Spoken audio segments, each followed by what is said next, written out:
Hi everyone, Elizabeth here. So just doing a video in terms of jabless and jobless, and if you're in the same position as I am, you're gonna have to learn and navigate through the emotional process during this time. I chose this spot because it's one of my favorite little therapeutical spots, but you can also hear all the noise in the background as I started the video. All the sirens. In one of my former videos about the graveyard, there were like sirens in the second part. So it's a mix of going to be energies that are beautiful and serene, natural. Nature will always be there, but there is going to be a lot of chaos. If you have lost your job due to a medical or a religious exemption, or you just didn't want your employer to know your medical status, you're going to be going through any form of grieving process that's going to go through a variety of different emotions that needs to be processed, because the more you suppress any form of emotion that you're feeling, it's going to eventually bottle up and come out or erupt like a volcano, or the suppression can manifest certain illnesses and disease. My employer, I work for a Jewish organization. They have let me go technically on my last shift, which was on Friday of last week. And they were supposed to let me know by October 4th. I kind of knew that the writing was on the wall because I ran into a couple of the higher ups. Some seemed stunned and shocked, and it was like this avoidance factor where they just kind of turned their head down and looked. They never said hi to me. They never asked me how my day was, but they would say hello and acknowledge everybody else that's around. As I started to say goodbye to a few residents on Friday, one person was there. And when I kind of just said, hey, I'm being furloughed, I might not be back for a while. In my opinion, getting furloughed, I could come back, but I also feel like it's a very nice, kind way of saying thank you for your service, but we're not, you'll come back when things calm down, like whatever that means. I just feel like it's a very nice Seattle passive way to let people go. People don't care that you've had a vaccine injury or form of vaccine injury. They just want you to take it. And people that I've worked with for 3 years had the most disgusting look on their face. They've known me for a long time. They've known how I've helped them. And you could see the look behind the mask of how much they've changed. Anybody in Washington State who's been a state employee has gotten their mandates, or not, their exemptions rescinded. I don't know why. I can't really quite figure it out, although I'm sure there's some BS corruption behind the scenes on that. But what I do know is part of me was really excited. It was like, I've been let go. I've now been given the time and the opportunity to start investing in myself. I've been wanting to do fitness videos on my YouTube channel for a very long time, and more health coaching stuff, and I have not been able to do that. I also have to really watch carefully the words that I say, because I'm currently dangling my income, or my income is dangling on a string of just working for companies who believe in this, but because I'm virtual, there's been no communication, and also just working with clients who 100% are for a lot of this stuff. So I can't really open up. It's almost like self-censorship, and that in itself can lead to suppression. So if you are going through this, you have to ride through the emotions. When I found out, I was excited. And then after I said goodbye to people, then I was frustrated. And then I became angry. I became angry for days. It's actually been days. I'm better now the last 24 hours. I got myself so worked up the other day that I woke up the next day with like swollen glands and a swollen throat. And then I knew at that point that I was going to make myself sick if I have all this resentment and anger that's within me. And why I became so angry is because I started working in fitness in 2006 in college. I started working for the fitness department, teaching group fitness classes and managing the wellness programming. I've built my career around fitness management, wellness, health coaching, whatever you want to call it, but primarily working as a personal trainer, a fitness department manager, fitness director, and yoga and group exercise instructor. I have done nothing but help people for the last 17 years, pretty much my entire adult life, help people live and navigate a better and healthier life. I've taught people how to choose healthier options. I've predominantly helped people move in this crazy sedentary culture that we live in.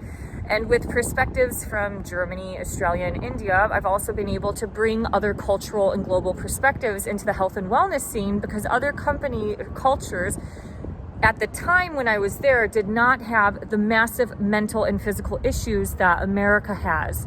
You cannot indoctrinate an entire country with suburbia, sedentary living, video games, violent pornography, violent Hollywood movies all the time, dystopian type of Netflix shows. You can't have an entire culture consuming all of that shit all the time and not expect certain changes to happen.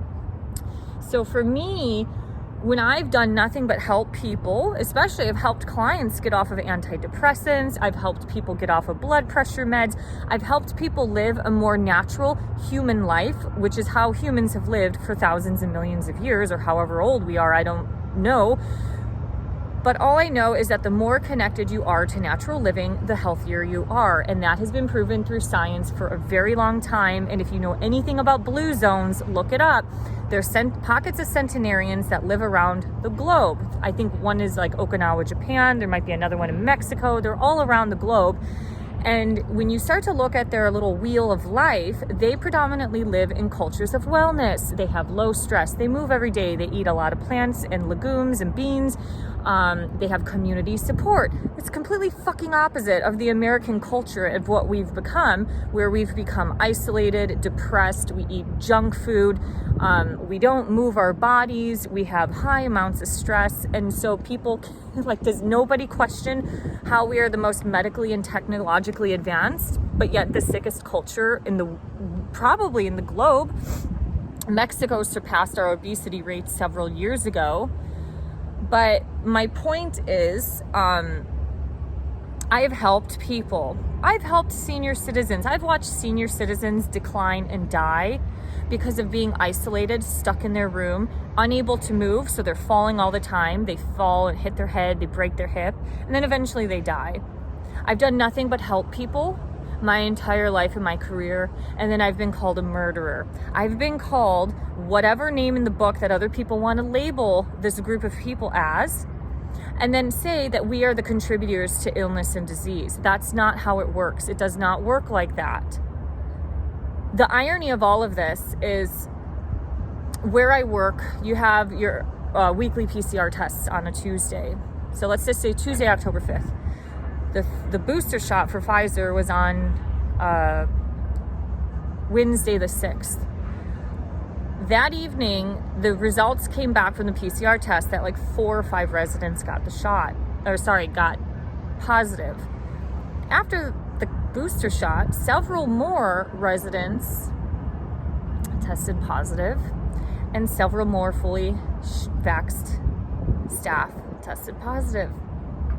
The very couple of us left, or the people who just got their shot because of the governor's mandate, was not the people who tested positive. It is absolute complete bullshit, and people want to tell me that I'm a contributor to this issue that's happening.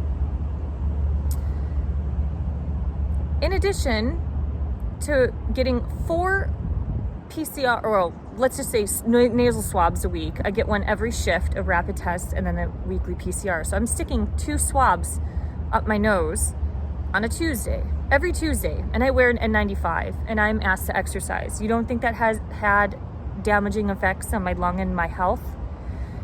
I could have gone on a leave of absence. I could have ditched these people. I could have left, but I didn't do it because these people need help, and older people need help. And what we've done in America is create a culture of selfishness where a lot of people just dump their family members into a retirement home and just expect the staff to baby and pamper them while they come and visit once a month.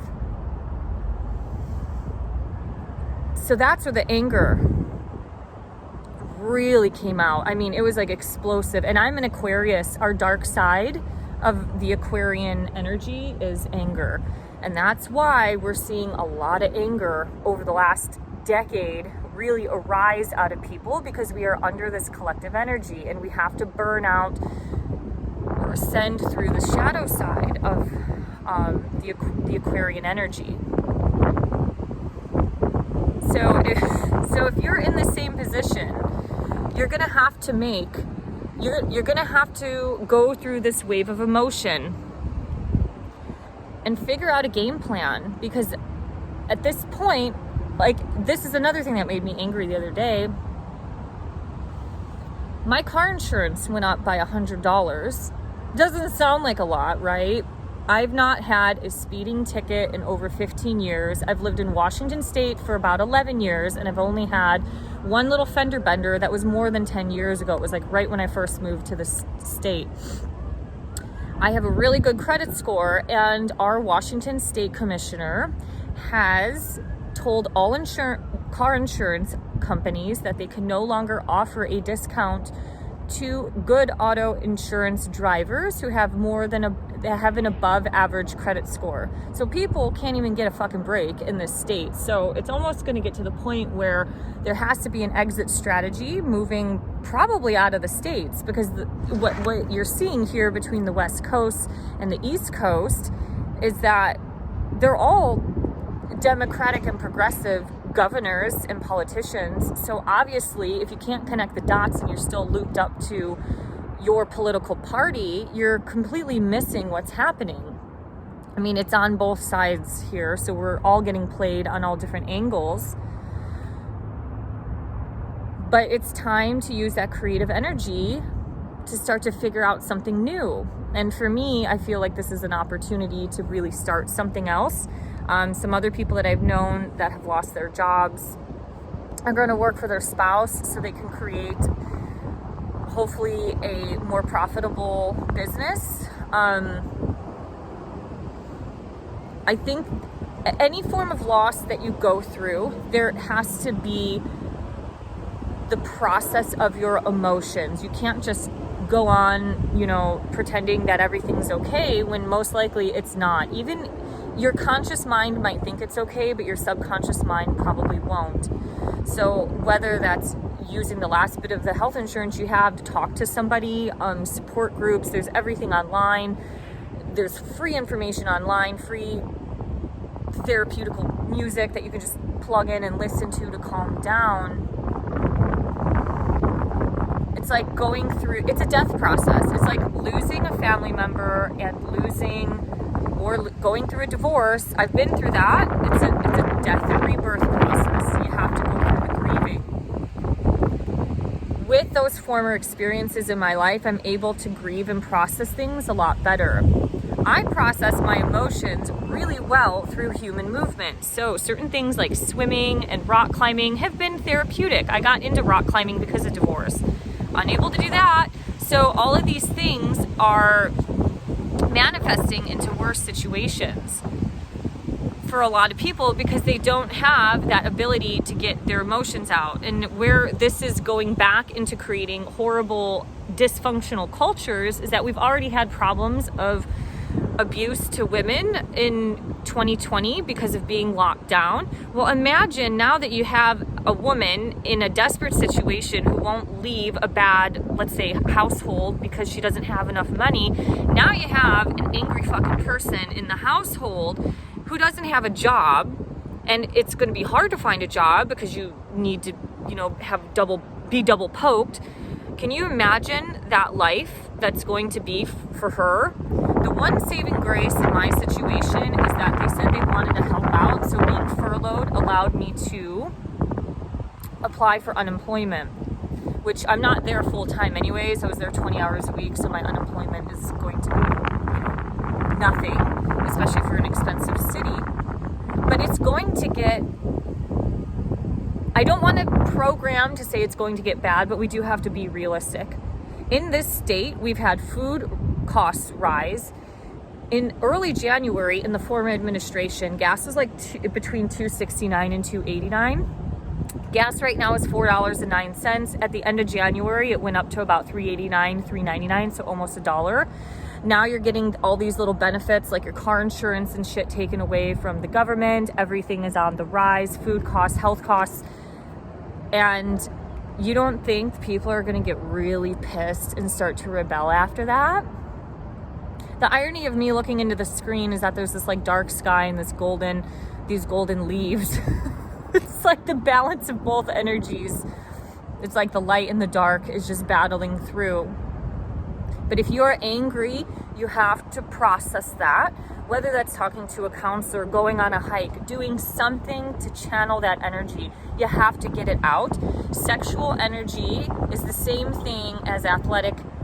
Basically, energy, sexual, creative, athletic energy, it's all the same thing. It's just being transmuted into something. This could be a really good time to transmute anger into some form of art or a new business. I mean, some of the most miraculous pieces of art come from the most traumatized artist or from the most angry.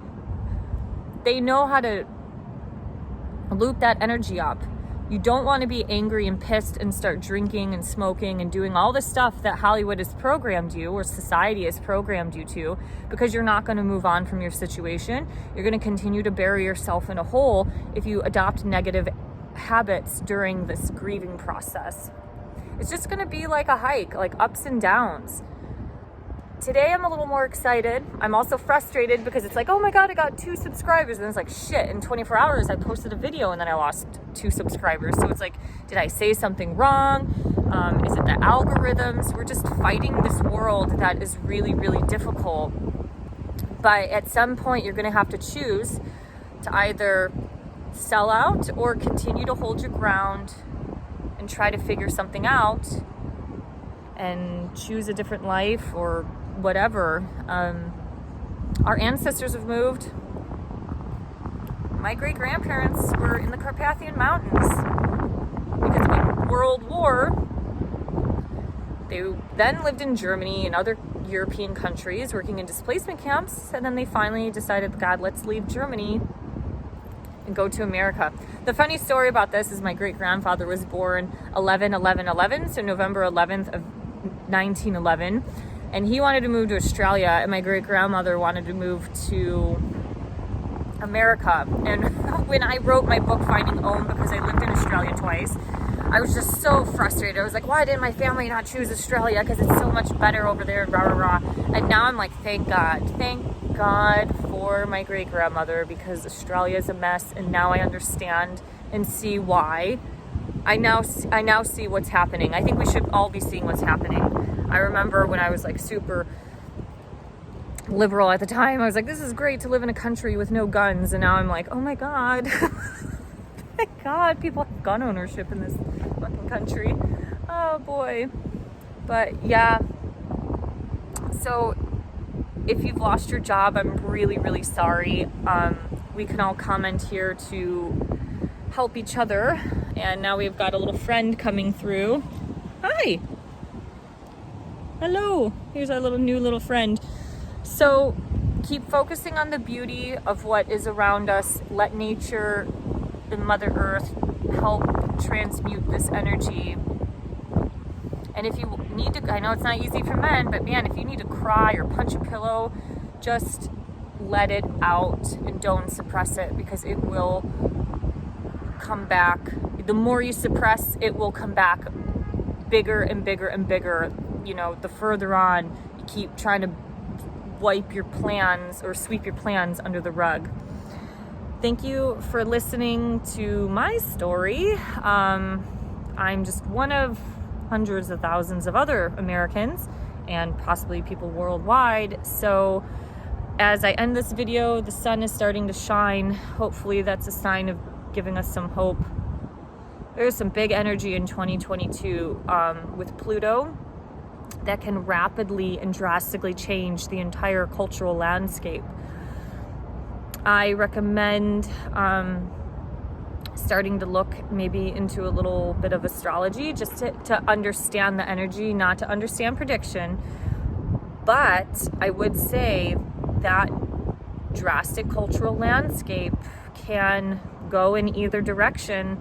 It can go more into an NWO. It could go more into a new earth where all the resistance and the rebellion and these, parallel governments push through to say this is enough, or we just keep complying and just, say goodbye to the life that we knew. Thank you for liking, sharing, and subscribing. Thanks for being a support. Thanks for listening to me. This helps me get it out because I have no one to really talk to about this, except for maybe like a pocket full of 5 people. All right, have a great day. Bye-bye.